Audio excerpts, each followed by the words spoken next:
Capítulo 17. Como usar a mente subconsciente para perdoar? A vida não tem favoritos. Deus é vida e o princípio da vida flui através de você neste momento enquanto lê e pensa nessas palavras. Deus gosta de manifestar-se em você como harmonia, paz, beleza, alegria e prosperidade. Isso é chamado de a vontade de Deus ou a tendência da vida.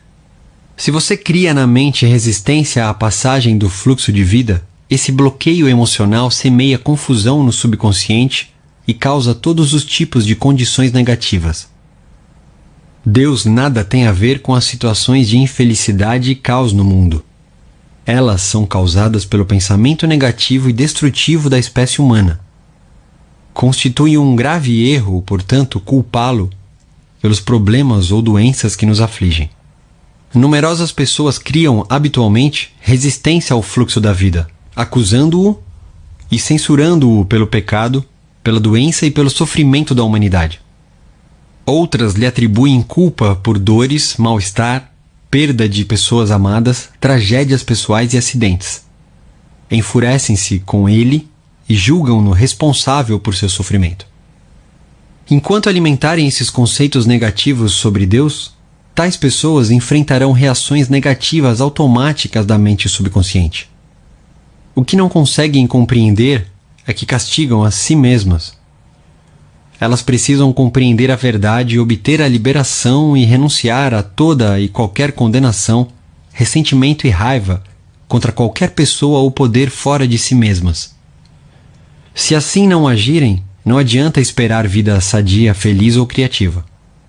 No momento em que acolherem o amor na mente e no coração, no momento em que acreditarem que Ele é um Pai carinhoso que as protege, ama, orienta, sustenta e lhes dá força, esse conceito e crença sobre Deus, ou o princípio da vida, será aceito pela mente subconsciente, e elas se beneficiarão de incontáveis maneiras. A vida nos perdoa, sempre. O princípio da vida contém e abre-nos um tesouro infinito de perdão. Perdoa-nos quando cortamos o dedo. A inteligência subconsciente existente em nós age imediatamente para curar o ferimento. Novas células constroem pontes de um lado a outro do corte. Se contraímos uma infecção provocada por determinado organismo nocivo, a vida nos perdoa e cerca e aniquila o invasor. Se queimamos a mão, o princípio de vida reduz o edema e a congestão e dá-nos nova pele, tecidos e células. A vida não alimenta rancor contra ninguém. Está sempre nos perdoando. Traz de volta a saúde, a vitalidade, a harmonia e a paz, se cooperarmos com ela. Isto é, se pensarmos em harmonia com a natureza. Lembranças negativas, rancorosas, amargura e má vontade atravancam e impedem a circulação do princípio de vida em nós existente. Como ela baniu o sentimento de culpa? Harriet G. trabalhava até tarde no escritório, todos os dias. Frequentemente só voltava para casa depois de meia-noite e alimentava a esperança de que os chefes e colegas a admirassem por ser tão esforçada. Mas nada disso acontecia. Uma vez que ela era, em geral, a única a fazer serão, os demais nem mesmo sabiam de sua rara dedicação ao trabalho. Enquanto isso, sua família enfrentava sérias dificuldades. O marido e os 2 filhos mal sabiam como ela era. Quando a equipe júnior de beisebol, onde o filho Lawrence jogava, chegou às semifinais, Harriet não só não foi assistir ao jogo, mas nem mesmo perguntou quem vencera. Para complicar ainda mais as coisas, o médico disse-lhe que sua pressão arterial estava ficando perigosamente alta. Harriet veio me procurar quando o marido lhe disse que queria a separação. Perguntei-lhe por que o excluíra de sua vida e demonstrava tão pouco interesse pelos filhos. No princípio, ela explicou que era obrigada a trabalhar tanto assim simplesmente para conservar o emprego. Perguntei-lhe se os colegas trabalhavam tantas horas extras como ela. Não, reconheceu. Os outros cumpriam o horário normal e em nada eram mais competentes do que ela. Sugeri-lhe o motivo por que achava que ela trabalhava tanto. Há alguma coisa a corroendo por dentro, disse eu. Se não houvesse, você não trabalharia dessa maneira. Você está se punindo por alguma coisa. Por algum tempo ela resistiu à sugestão. Insistiu em que seus hábitos de trabalho eram normais e que os outros, sim, é que eram preguiçosos. Finalmente, contudo, reconheceu um profundo sentimento de culpa. 15 anos antes, com a morte do pai, fora testamenteira do espólio e deliberadamente deixara de entregar uma grande soma ao irmão mais moço. Por que você fez isso? Perguntei. Foi questão de cobiça? Claro que não, respondeu ela.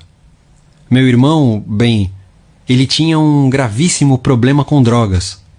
Eu sabia o que aconteceria ao dinheiro se eu o entregasse a ele. Disse a mim mesma que o estava economizando para quando ele conseguisse largar o vício. E? Perguntei. Harriet respirou profundamente. Isso nunca aconteceu. Ele se suicidou. Talvez não tenha premeditado, mas o resultado foi o mesmo. Ele tinha apenas 26 anos. Eu pensei muito nisso. O que teria acontecido se eu não tivesse ficado com o dinheiro? Talvez ele o tivesse usado para pagar um programa de reabilitação. E poderia estar ainda conosco. É culpa minha ele ter morrido. Perguntei. Se pudesse fazer tudo novamente, o que faria? Não sei, respondeu ela, sacudindo a cabeça. Mas sei que me esforçaria mais para ajudá-lo, em vez de censurá-lo porque ele tinha um problema. Mas, na ocasião, você achou que tinha razões para agir assim? Perguntei. Achou que fazia a coisa certa? Claro, retrucou ela. Mas agora acho que agi mal. O dinheiro não era meu. De modo que agora você não faria a mesma coisa. Não, não faria, disse ela, o rosto sério. Mas isso não importa. Eu jamais poderei ser perdoada pelo que fiz. Roubei meu próprio irmão e ele morreu. É apenas justo que Deus me castigue. Eu mereço isso. Expliquei-lhe que Deus não a estava castigando. Ela mesma estava se punindo. Se usar mal as leis da vida, você vai sofrer como consequência. As forças da natureza nada têm de más. O uso que lhes damos é que determina se produzirão bons ou maus efeitos. A eletricidade não é má. Depende de se você a usa para iluminar sua casa ou aplicar um choque fatal em alguém. O único pecado é a ignorância da lei, e o único castigo a reação automática dela quando é mal usada. Se você usa mal os princípios da química, explode o local de trabalho. Se dá um murro numa tábua, é possível que a mão comece a sangrar. A tábua não tem nenhuma culpa. A culpa está no mau uso que você lhe deu. No fim, consegui ajudar Harriet a compreender que Deus não condena nem castiga ninguém. Seu sofrimento era devido à reação da mente subconsciente à sua maneira negativa e destrutiva de pensar. O que ela precisava era de perdão, mas também saber que o verdadeiro sentido do perdão é o perdão de si mesmo. O perdão alinha nosso pensamento com a divina lei da harmonia. A autocondenação é o inferno, prisão e restrição. E o perdão, o céu, harmonia e paz. Tirando da mente o peso da culpa e da autocondenação, ela obteve cura completa. No exame médico seguinte, a pressão voltara ao normal. A explicação a curou. O assassino aprendeu a se perdoar. Arthur O., há muitos anos, cometeu homicídio na Europa. Quando me procurou, sentia grande angústia e tortura mental. Acreditava que Deus tinha que castigá-lo pelo terrível ato que cometera. Pedi-lhe que me contasse o caso. Segundo ele, descobrira que a vítima estava tendo um caso com sua esposa. Chegara mais cedo de uma caçada e o surpreendera em flagrante, e num acesso de fúria atirara no homem, matando-o. O sistema judiciário foi leniente. Cumpriu pena de apenas alguns meses de prisão. Ao ser solto, divorciou-se da esposa e emigrou para os Estados Unidos. Após vários anos, casou-se com uma americana. Ele e a esposa foram abençoados com 3 lindos filhos. Fez carreira bem-sucedida em um campo de atividade em que tinha a oportunidade de ajudar muitas pessoas. Era apreciado e respeitado pelos colegas, mas aparentemente nada disso o ajudava. Após todos esses anos, continuava a culpar-se pelo que acontecera. Após ouvir-lhe a história, expliquei que, segundo a ciência, todas as células de nosso corpo são renovadas a cada 11 meses. Tanto física quanto psicologicamente, ele não era mais o mesmo homem que cometera aquele homicídio, que acontecera muitos anos antes. Além disso, ele evidentemente se transformara, tanto mental quanto espiritualmente. Nesse momento transbordava de amor e boa vontade para com a humanidade. A pessoa que cometera aquele crime, anos atrás, estava morta, mental e espiritualmente. Recusando-se a se perdoar, ele condenava um inocente. A explicação produziu um efeito profundo.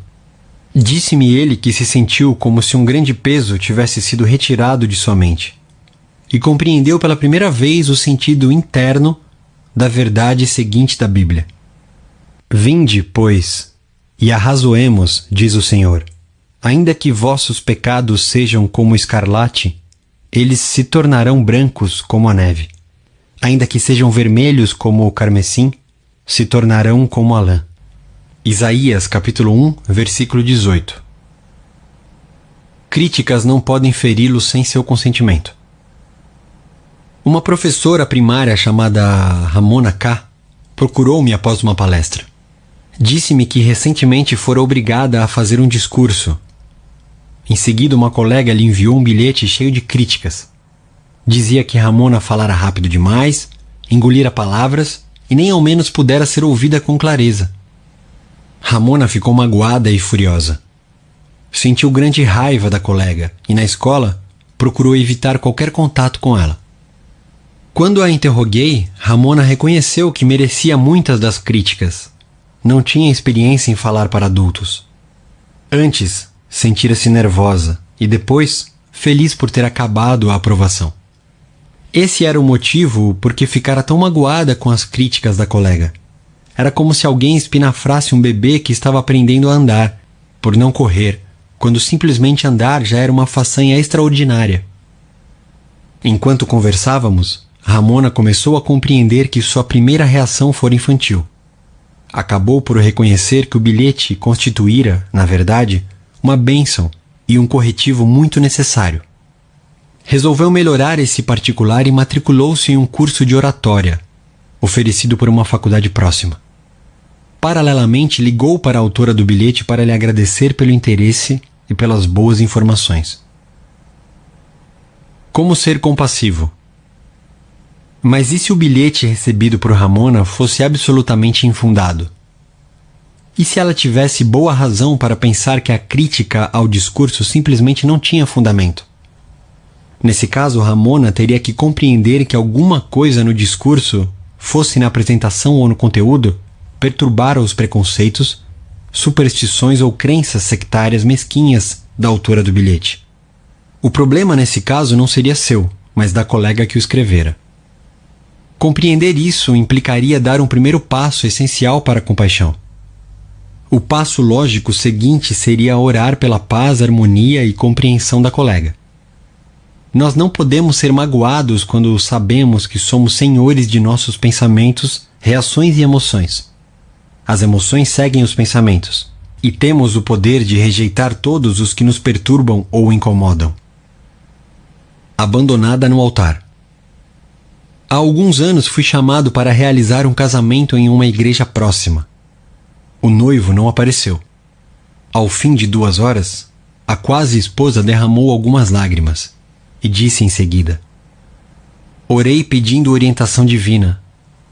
Essa pode ser a resposta à minha oração, porque ele nunca falha. A reação dela reafirmava a fé em Deus e em todas as coisas boas. E não sentiu amargura no coração, porque, como disse, por mais que eu ansiasse por isso, acho que esse casamento forçosamente não teria sido a ação correta, porque orei por ação correta, não apenas por mim, mas por nós dois. Essa jovem passou serenamente por uma experiência que poderia ter lançado outra pessoa à depressão. Sintonize a inteligência infinita existente em seu subconsciente. Confie na resposta com tanta certeza quanto confiava em seu pai e sua mãe quando o carregavam nos braços. Essa é a estrada real para o equilíbrio e a saúde mental e emocional. É errado casar. Sexo é imoral e eu sou imoral. Uma jovem procurou-me após uma de minhas palestras. Disse-me que se chamava Carol. Fiquei impressionado com a aparência dela. Usava um vestido preto simples e meias compridas também pretas. Rosto pálido e sem expressão, sem pelo menos vestígios de batom ou qualquer outra maquiagem. Maneiras controladas, mas também vigilantes, como se pensasse que as pessoas em volta poderiam, de repente, começar a agir de forma imoral. Logo depois, Carol começou a relatar a educação que havia recebido. Fora criada pela mãe, que lhe ensinara que dançar, jogar cartas, nadar ou namorar eram pecados.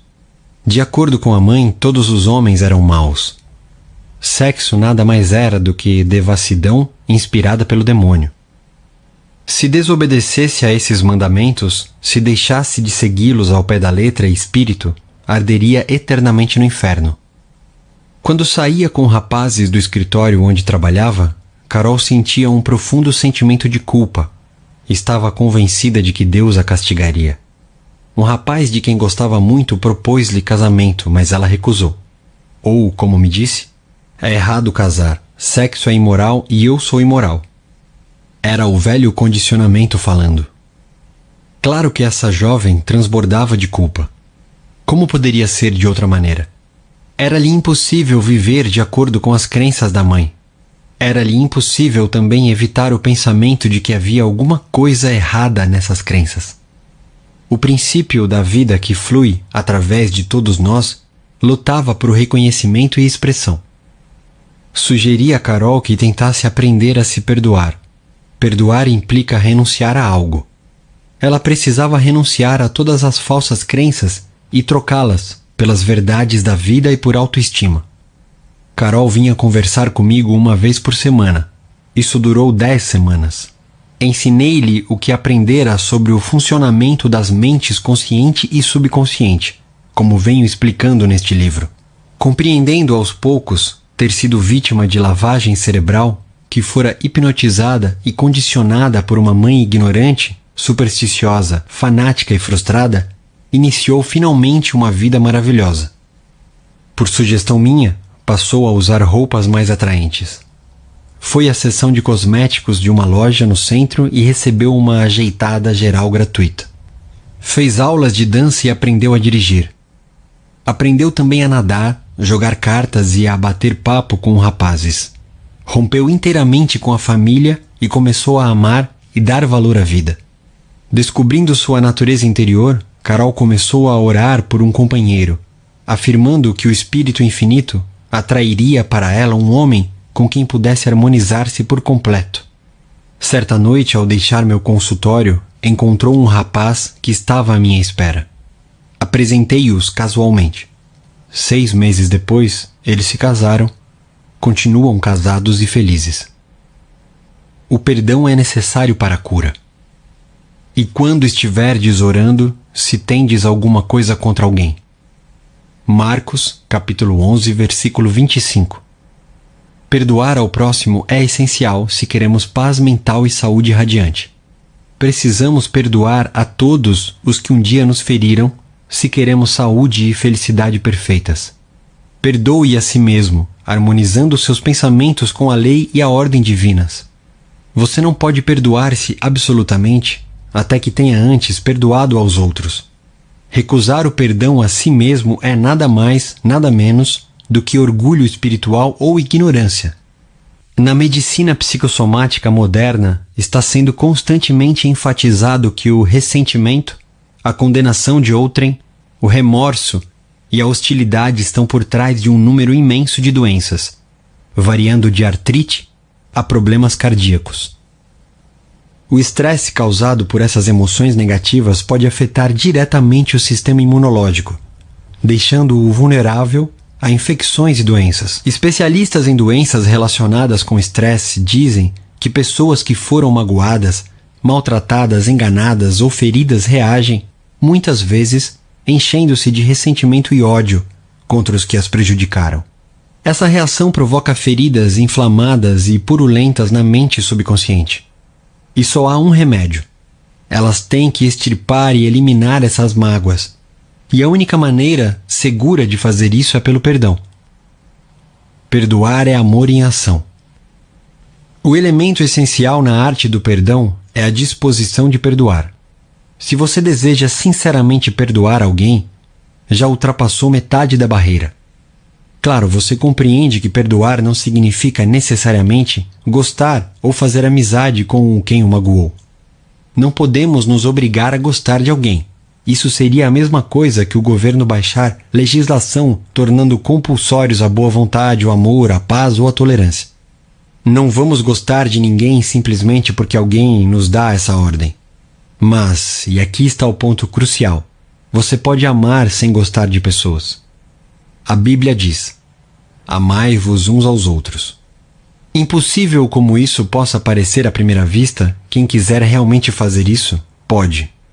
Amor significa que você deseja saúde, felicidade, paz, alegria e todas as bênçãos da vida a outra pessoa. Só há um requisito para isso: a sinceridade. Você não está sendo magnânimo quando perdoa. Está, na realidade, sendo egoísta, porque o que deseja aos outros está realmente desejando para si mesmo. A razão é que você pensa isso e sente isso. Assim como você pensa e sente, assim você é. Poderia alguma coisa ser mais simples do que isso? Técnicas de perdão. Vejamos um método simples, mas eficaz, para despertar em si mesmo o espírito de perdão. A técnica, se a praticar, vai produzir maravilhas em sua vida. Tranquilize a mente, relaxe, solte-se. Pense em Deus e no amor dele por você e afirme o seguinte: total e livremente perdoo. Pense no nome de quem o ofendeu. Absolvo-o mental e espiritualmente. Perdoo tudo ligado ao assunto em questão. Estou livre e ele está livre. E esse sentimento é maravilhoso. Esse é o dia em que concedo anistia geral. Absolvo todos os que já me feriram e desejo a todos saúde, felicidade, paz e todas as bênçãos da vida. Faço isso livre, alegre e amorosamente. Sempre que pensar na pessoa ou pessoas que me magoaram, direi: eu o perdoei e lhe desejo todas as bênçãos da vida. Estou livre e eles estão livres. É maravilhoso. O grande segredo do verdadeiro perdão é que logo que se perdoa alguém não há necessidade de repetir a oração. Em qualquer ocasião em que a pessoa em causa ou a afronta surgirem em sua mente, deseje o bem ao culpado e diga: que a paz esteja contigo. Faça isso tantas vezes quanto o pensamento lhe acudir. Você vai descobrir que após alguns dias o pensamento na pessoa ou na experiência voltará cada vez menos, até desaparecer. O teste decisivo do perdão. Garimpeiros e joalheiros usam o chamado teste do ácido para saber se um metal é ouro mesmo ou imitação. Há também um teste do ácido decisivo para verificar se o perdão é sincero. Imagine que eu lhe diga alguma coisa maravilhosa sobre alguém que o enganou, roubou, prejudicou de alguma maneira. Se você começar a chiar de raiva ao ouvir as boas notícias sobre tal pessoa, as raízes do ódio continuam em seu subconsciente, fazendo o diabo com você. Suponhamos que você fez um tratamento dentário muito doloroso no ano passado e que, neste momento, me conta como foi. Se eu lhe perguntar se está sentindo alguma dor agora, você me olhará surpreso e dirá: claro que não. Lembro-me da dor, mas não a sinto mais. Aí está. Se realmente perdoou a alguém, pode lembrar-se do incidente, porém não sentirá mais o ferrão ou a dor que ele lhe provocou. Esse é o teste do ácido do perdão. Você tem que passar nele psicológica e espiritualmente. De outra maneira, está simplesmente enganando a si mesmo. Não está de modo algum praticando a verdadeira arte do perdão. Quem tudo compreende, tudo perdoa. Uma vez que compreenda a lei criadora da sua própria mente, você deixa de culpar pessoas e situações por tornar-lhe a vida difícil ou insatisfatória. Reconhece que seus próprios pensamentos e sentimentos é que lhe criam o destino. Além disso, sabe que fatores externos não causam nem condicionam sua vida e suas experiências. Pensar que outros podem prejudicar sua felicidade, que você é a bola de futebol, que todos chutam, de um destino cruel, que tem que se opor e lutar contra alguém para conseguir sobreviver, todas essas ideias revelarão a natureza destrutiva que lhes é inerente, logo que você compreender que pensamentos são coisas. Esse princípio, aliás, é claramente exposto na Bíblia. Porque, como imagina em sua alma, assim ele é. Provérbios, capítulo 23, versículo 7. Ajudas ao perdão. Nem Deus nem a vida escolhem pessoas. A vida não tem favoritos. A vida, ou Deus, apenas parece favorecê-lo quando você começa a se alinhar com os princípios de harmonia, saúde, alegria e paz. 2. Deus, ou a vida, jamais nos envia distúrbios, doenças, acidentes ou sofrimentos. Nós os provocamos com pensamentos negativos e destrutivos, segundo dispõe a lei. Quem semeia vento colhe tempestades. 3. O conceito que você faz de Deus é a coisa mais importante de sua vida. Se realmente acredita em um Deus de amor, seu subconsciente responderá trazendo-lhe incontáveis bênçãos. Acredite em um Deus de amor. 4. Nem a vida nem Deus têm má vontade com você. A vida jamais o condena. Ela cura o corte na sua mão, perdoa-lhe se queima o dedo, reduz o edema e restitui a inteireza e a perfeição à parte lesionada. 5. Seu complexo de culpa é um conceito falso de Deus e da vida. Nenhum dos dois o julga ou castiga. Você faz isso consigo mesmo através de efeitos produzidos pelo subconsciente e que têm origem em crenças falsas, pensamentos negativos e autocondenação. 6. Deus ou a vida não o condena nem castiga. As forças da natureza nada têm de más. Os efeitos de seu uso dependem de como usa o poder que em você existe. Você pode usar eletricidade para matar alguém ou iluminar a casa. Usar água para afogar uma criança ou saciar-lhe a sede. O bem e o mal têm origem no pensamento e na intenção na mente da pessoa. 7. Deus ou a vida jamais pune. As pessoas se punem com falsos conceitos sobre Deus, vida e universo. Como o pensamento é criador, elas criam seu próprio sofrimento. 8. Se outra pessoa o critica e esses defeitos existem em você, rejubile-se, dê graças e aprecie os comentários. Você terá, assim, oportunidade de corrigir os defeitos. 9. Nenhuma crítica pode feri-lo quando você sabe que é senhor de seus pensamentos, reações e emoções. Esse fato lhe dá a oportunidade de rezar pelo próximo e abençoá-lo, e com isso abençoar-se também. 10. Quando ora por orientação e ação correta, aceite o que lhe for dado. Reconheça que é bom, muito bom, o que recebeu. Dessa maneira não terá razão para autopiedade, críticas ou ódio. 11. Nada é em si bom ou mal. O pensamento é que lhe dá essa característica. Não há o mal no desejo de alimento, sexo, riqueza ou verdadeira autoexpressão. Tudo depende da maneira como você usa essas ânsias, desejos e aspirações. Seu desejo de alimento pode ser atendido sem matar alguém por um pedaço de pão. 12. Ressentimento, ódio, má vontade e hostilidade estão por trás de um número enorme de doenças.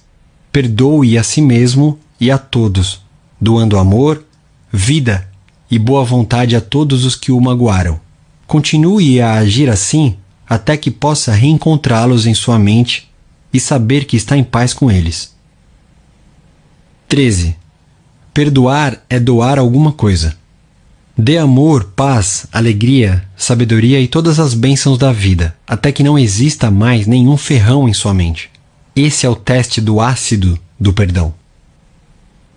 14. Se alguém o magoou, mentiu sobre você, o caluniou e disse a seu respeito todo tipo de coisas más, seus pensamentos sobre essa pessoa são negativos? Se são, você não a perdoou. As raízes do ódio continuam em sua mente subconsciente, criando-lhe todos os tipos de problemas. A única maneira de fazer murchar essas raízes é regando-as com amor. Deseje a essa pessoa todas as bênçãos da vida.